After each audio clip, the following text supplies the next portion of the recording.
سیدنا ابو بکر صدیق رضی اللہ تعالی عنہ کی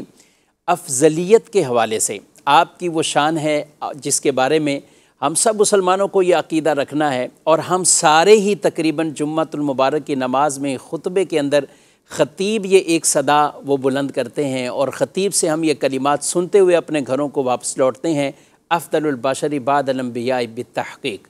انسانوں میں سے، بشروں میں سے، انبیاء کے بعد سب سے زیادہ فضیلت والے، سب سے زیادہ شان والے، سب سے زیادہ مقام اور مرتبہ والے وہ حضرت ابو بکر صدیق رضی اللہ تعالی عنہ ہیں۔ سب سے پہلے اس کے حوالے سے جو یہ ایک مشہور عقیدہ ہے، گویا کہ ہم کہیں کہ کسی کو عربی آتی ہو یا نہ آتی ہو، یہ جملے تو وہ سن کر مسجد سے واپسی جاتا ہے، اور ہر جمعے ہی یہ عقیدہ اتنی اہمیت کے ساتھ خطبے کے اندر خطیب حضرات اسے بیان بھی کر رہے ہوتے ہیں۔ تو اس عقیدے کی اہمیت کے حوالے سے اور سیدنا صدیق اکبر رضی اللہ تعالیٰ عنہ کی افضلیت، اس کے پیچھے کیا دلائل ہیں کہ جن کی وجہ سے یہ ان کو مقام ملا؟ ہماری جو کتابیں ہیں، عربی کتابیں ہوں یا اردو کتابیں ہوں، جہاں فقہی مسائل لکھے ہوتے ہیں، علم الکلام یعنی عقائد کے مسائل لکھے ہوتے ہیں، باتیں لکھی ہوتی ہیں، تفسیر ہو، حدیث کی شروحات ہوں، حدیث کی کتابیں ہوں، حتیٰ کہ جو ادب کی کتابیں ہیں جن میں عربی ادب کے اوپر گفتگو کی گئی ہے، اشعار کی کتابیں ہیں، ان تک میں کئی مقامات پر سیدنا صدیق اکبر رضی اللہ تعالی عنہ اور حضرت عمر فاروق رضی اللہ تعالی عنہ کی افضلیت کے بارے میں گفتگو کی جاتی ہے۔ ٹھیک، اس کی اہمیت بہت زیادہ ہے، حتیٰ کہ علامہ عبدالعزیز پرہاروی رحمۃ اللہ تعالی علیہ جو صاحب نبراس ہیں، جنہوں نے شرح عقائد کے اوپر ایک مشہور کتاب النبراس کے نام سے لکھی ہے، شرح لکھی ہے اس کی آپ نے، اس میں آپ نے اس عقیدے کی اہمیت کو مختلف انداز میں بیان کیا ہے کہ یہ عقیدہ رکھنا کس قدر ضروری ہے، اور اگر اس عقیدے کو نہ مانا جائے تو بہت ساری باتیں جو اہل باطل ہیں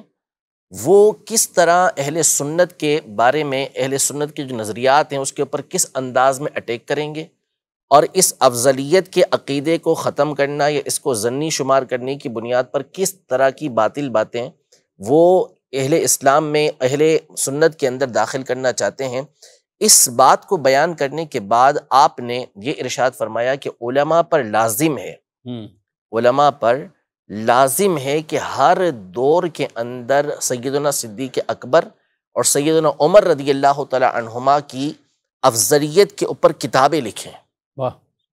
کتابیں لکھیں افضلیت پر، کہ اس پر بہت سارے مسائل کی یہ بنیاد ہے کہ جب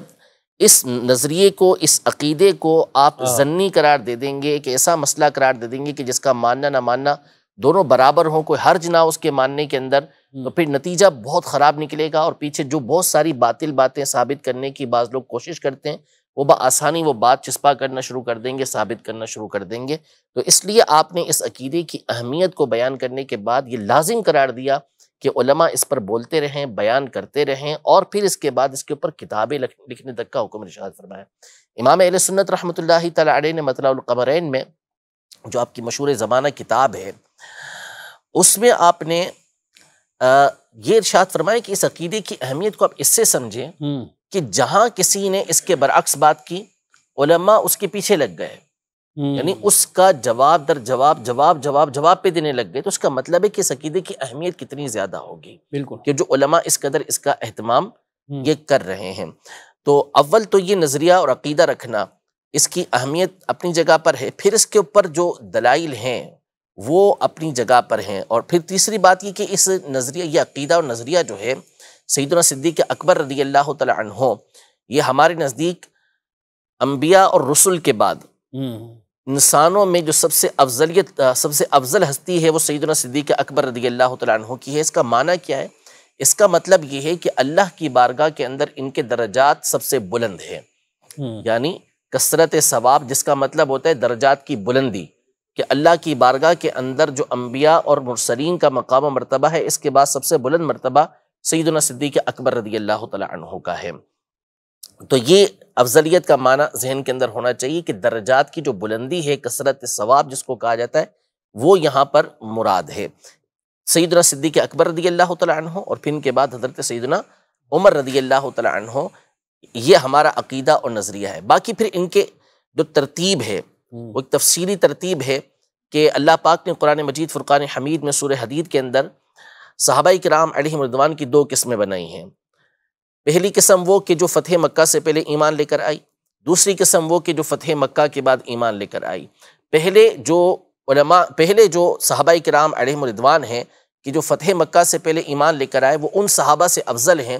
کہ جو فتح مکہ کے بعد ایمان لے کر آئے۔ پھر فتح مکہ سے پہلے جو ایمان لے کر آئے ان کی بھی علماء نے بڑی ترتیب بیان کی کہ ان میں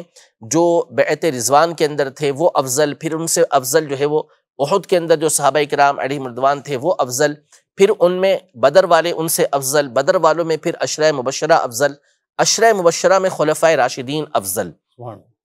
یعنی 4 خلیفہ حضرت ابوبکر، حضرت عمر، حضرت عثمان اور حضرت علی رضی اللہ تعالی عنہم، یہ 4 خلیفہ سب سے افضل، 4 افراد سب سے افضل ہیں۔ اب ان میں جو ترتیب ہے، جیسی اللہ پاک نے ان کو فضیلت عطا فرمائی تھی اسی کے مطابق ان کی خلافت آئی، یعنی ان کی خلافت جو بنی ہے وہ ان کی افضلیت کی بنیاد پر بنی ہے، نہ یہ کہ یہ خلیفہ ہونے کی وجہ سے افضل قرار پائے۔ یہ فرق بھی ذہن میں رکھنا، یعنی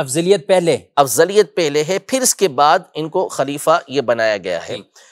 ان میں جو شیخین کریمین ہیں، یہ اہل سنت کا اس پر اتفاق ہے کہ یہ سب سے افضل ہیں۔ شیخین میں سیدنا ابوبکر صدیق رضی اللہ تعالی عنہما افضل ہیں، اور ان کی افضلیت یہ قطعی ہے۔ قطعی کا معنی یہ ہے کہ جو اس کا انکار کرے گا وہ دائرہ اہل سنت سے خارج ہے۔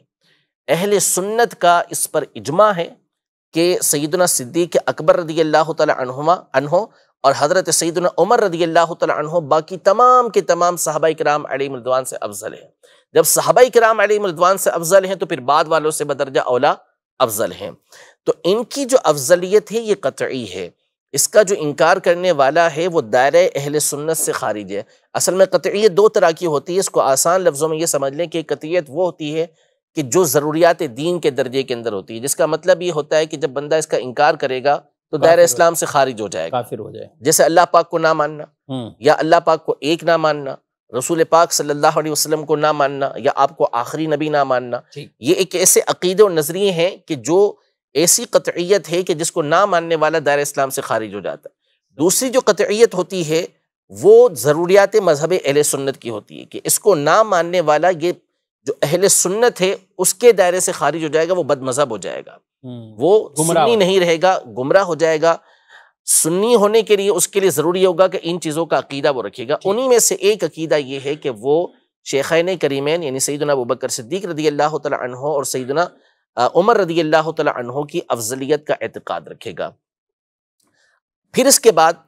جو افضل ترین ہستی ہے وہ حضرت عثمان غنی رضی اللہ تعالی عنہ کی ہے، اور ان کے بعد حضرت علی رضی اللہ تعالی عنہ کی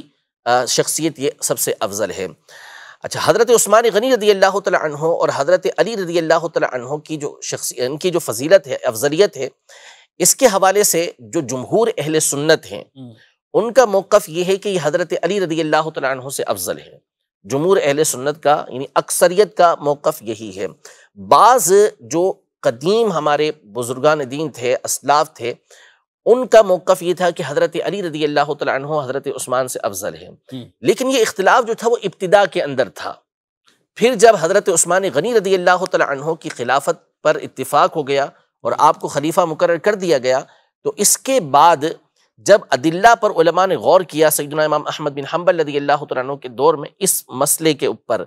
تو اب اس پر اتفاق ہو گیا کہ حضرت عثمان غنی رضی اللہ تعالی عنہ حضرت علی سے افضل ہیں۔ کیوں؟ جو افضلیت ہے اس کے مطابق ہی خلافت بنی ہے، تو جب ان کی خلافت پر اتفاق ہو گیا تو پھر اتفاق ہو گیا کہ حضرت علی سے افضل ہیں۔ چوتھے نمبر پر جو مقام و مرتبہ ہے وہ سیدنا علی المرتضیٰ کرم اللہ تعالی وجہہ الکریم کا ہے۔ تو اس میں صحیح قول یہ ہے کہ حضرت عثمان غنی رضی اللہ تعالی عنہ مولا کائنات مولا مشکل کشا رضی اللہ تعالی عنہ سے افضل ہیں۔ اس کے برخلاف اگر کوئی عقیدہ رکھتا ہے تو وہ خطا پر ہے،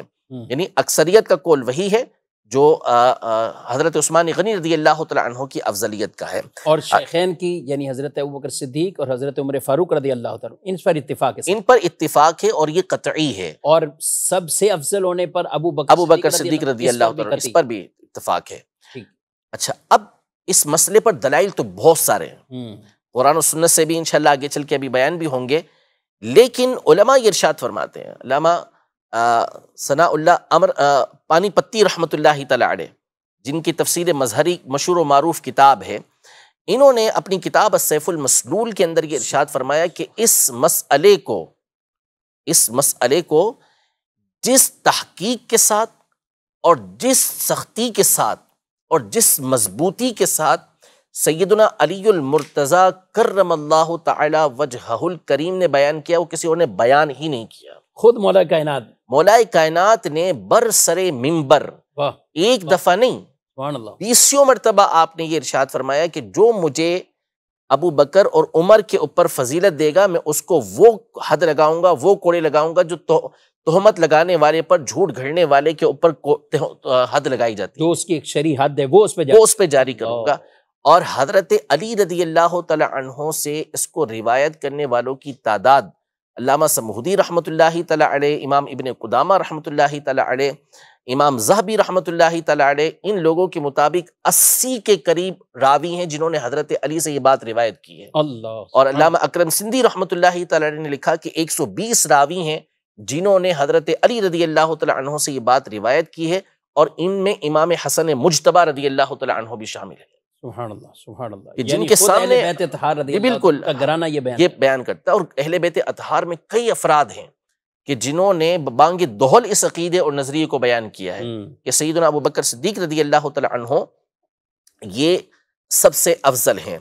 اچھا، پھر اس کے بعد امام نور الدین سمہودی رحمۃ اللہ تعالی علیہ، یہ ان کا سن وفات جو ہے وہ 911 ہجری ہے۔ امام جلال الدین سیوطی شافعی رحمۃ اللہ تعالی علیہ کا سن وفات بھی یہی ہے، دونوں ہم عصر ہیں۔ اور انہوں نے اس موضوع کے اوپر ایک کتاب لکھی ہے جس میں آپ نے علم اور نسب دونوں کی فضیلت کو بیان کیا ہے۔ جوہر العقدین کے نام سے آپ کی کتاب ہے، اس میں ایک میں آپ نے علم کی فضیلت کو بیان کیا ایک حصے کے اندر، دوسرے حصے کے اندر آپ نے نسب کی فضیلت کو بیان کیا ہے۔ تو اس میں سادات کرام کے فضائل آپ نے بیان کیا، خود سید زادے ہیں، خود سید زادے ہیں، انہوں نے اس میں سادات کرام کو خاص نصیحتیں کی کہ ان کو کیا کیا کرنا چاہیے۔ اس میں سے ایک نصیحت یہ ہے کہ شریعت مطہرہ کے جو اصول ہیں، جو شریعت مطہرہ کی طرف سے عقائد و نظریات بیان کیے گئے ہیں، اس کو سب سے بڑھ کر جو سادات کرام ہیں، سید زادے ہیں، ان کو بیان کرنا ہے۔ اور اس میں سے ایک بات جس پر آپ نے خاص طور پہ تنبیہ فرمائی وہ یہی تھی کہ احادیث طیبہ قرآن کی روشنی میں اور خود مولا کائنات مولا مشکل کشا رضی اللہ تعالی عنہ اور اہل بیت اطہار کے عظیم بزرگوں کے اقوال کی روشنی میں نظریہ اور عقیدہ اہل سنت یہ ہے کہ سیدنا ابو بکر اور حضرت عمر رضی اللہ تعالی عنہما اس امت کی سب سے عظیم اور بزرگ ہستیاں اور افضل ہستیاں۔ سبحان اللہ سبحان اللہ سبحان اللہ۔